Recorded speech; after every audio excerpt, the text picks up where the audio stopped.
So it's no surprise that throughout history, women have been treated unfairly by society. They've been taught that they're less than men, that they're objects, that they can't be in leadership positions, and more.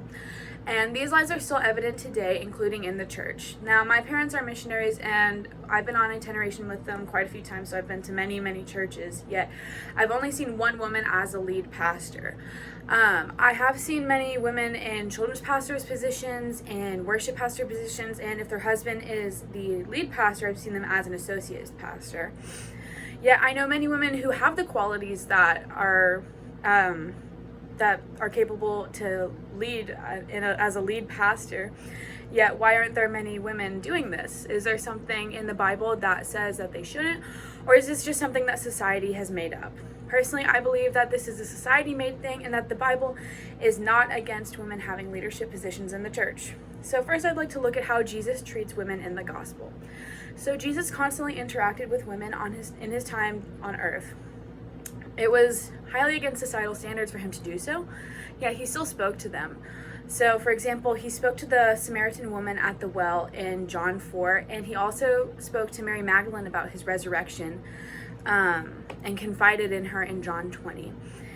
And he also often taught them on many different occasions. For example, the Samaritan woman, again, he taught her about who he was and his plans on earth in John 4.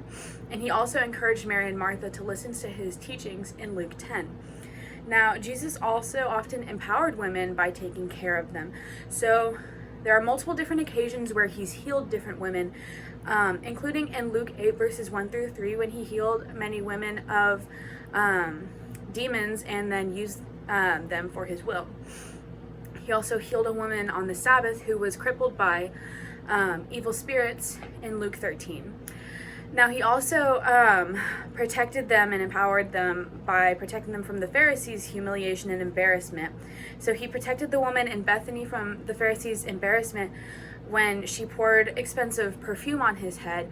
And he also protected the adulterous woman on Mount Olives from condemnation of the Pharisees in John 8. Now, I'd also like to talk about examples in the Bible where people think that it's saying that women can't be in leadership, but actually the Bible is not against women having in leadership roles. So in a few letters of Paul, people have misunderstood what he said about women leading in the church. So in his instruction on worship in 1 Timothy 2:12, it says, "I do not permit a woman to teach or to exercise authority over a man. Rather, she is to remain quiet." Now, many people interpret this as Paul saying that women can't preach in the church or teach and have authority over a man, but rather what he's saying is that, looking at the context for this, women weren't educated at this point in time and they hadn't studied Torah like the men. So when they were preaching in sermons, women would often interrupt them to ask questions. So what he's saying is that women in this time should remain quiet and not interrupt from what other people are getting from the sermon. In another passage in 1 Corinthians 14, verses 34 to 35, Paul says, "Women should remain silent in the churches. They're not allowed to speak, but be in submission, as the law says. If they are to inquire about something, they should ask their husbands at home, for it is disgraceful for a woman to speak in the church." Now, it's pretty much the same thing for this passage as it is in 1 Timothy, to where he's saying that women shouldn't be interrupting the sermons and causing chaos, because this entire passage in 1 Corinthians 14, Paul's talking about disorder and disruption in the church. Now, another thing I'd like to point out is that this isn't a universal thing that's happening, because if it was, Paul would be addressing this problem in all of his letters. But this is a specific problem that's happening in Corinth at the time and at the churches that Timothy is going to.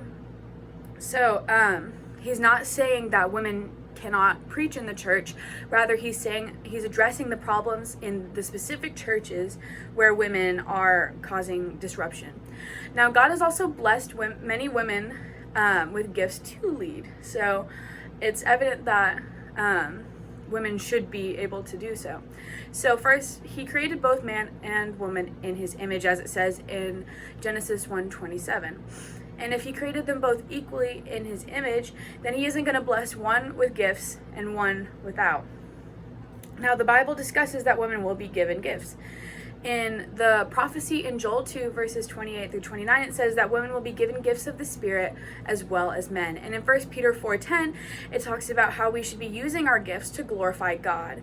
So, if women have been given these gifts, they should be using them to glorify God. And in 1 Corinthians 12, Paul starts this letter by addressing both brothers and sisters and discusses the gifts of the Spirit, including the gifts of teaching, which means that women do have the power, the gift to teach. Now, God is continuing to use women in the church, but he's also used women to teach and preach in the Bible. So examples of this are Mary Magdalene, Joanna, and Susanna, who are women who followed Christ and shared his word. In Luke 8, verses 1 through 3, it talks about how they followed Christ and they were practically his disciples. And some of these women were the first to see, hear, and share that Jesus was resurrected. So they were kind of like the first people to preach about Jesus' resurrection and share the message. Now, a lot of other women in the Bible became house church leaders. For example, Priscilla and Aquila taught Apollos, who was a new believer, in their home. And Chloe and Nympha were also women who led house churches in the Bible. And now, if we're looking at today, more and more women are becoming pastors. And the Assemblies of God is a fellowship that is very big on having women leaders in the church.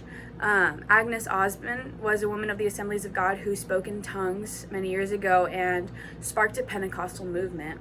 And she's been a big keystone in the Assemblies of God.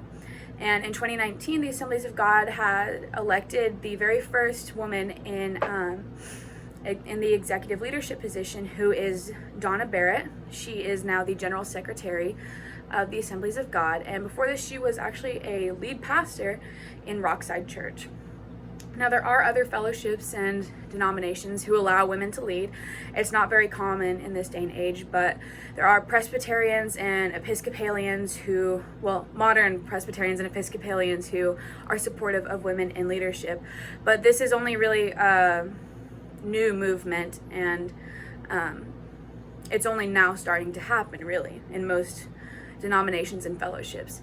So to conclude, these points are a very modern way of thinking about biblical leadership, and although not everyone has this interpretation, it is how I, as well as many other Christians, think about this topic, and about women taking leadership positions in the church. And I believe that God loves women just the same as men, and that it isn't his idea that women can't lead in the church.